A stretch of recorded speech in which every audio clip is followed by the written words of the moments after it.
一寡人哦，为着家己的方便，伫咧顶仔骹徛机车，高雄左营就有一间店家，有一个人客哦去买物件，买煞了后要徛车走的时，伫顶仔骹累残，然后伊阁去告这个店家无做好防护，害伊受伤，要求偿200多万。最后法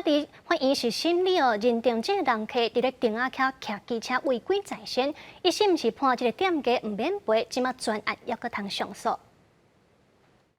有人甲火锅吊伫个乌托邦馆顶，准备骑车离开，所有可能角度无抓好，雷残摔伫个店门口即块迎宾店馆顶。店员第一时间来协助护林送病医了后，伤着骨头半当无法做工课。这个是店家无做好防护措施，要求要赔偿200多万败诉。放这个红地毯就是给客人行走的，骑楼的机车都是我们员工自己停放的，而不是给客人骑上骑楼。护林本身有厝咧出租，认定即个受伤，互伊无法度带人去看厝，甲租厝的损失嘛纳入去求偿的费用。毋过法官认为护林伫咧顶仔骹徛乌托邦违规在先，一审认定业者无故意也是过失，毋免赔。机动车本来就不能，连脚踏车都不能骑了。骑楼地方本来就不应该就是有骑，就是有车辆经过这样，要求这样赔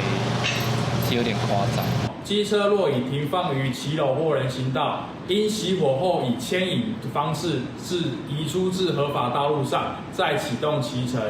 业者讲，护林受伤的第一时间，因着通报救护车嘛，予伊相关的协助。想袂到半当了后，伊来提告，感谢法官予因公道。警方嘛提醒，顶仔骹虽然会当停乌托邦，毋过着爱用牵的，若无相关会当罚1800块。公司新闻王刘田考证准强报道。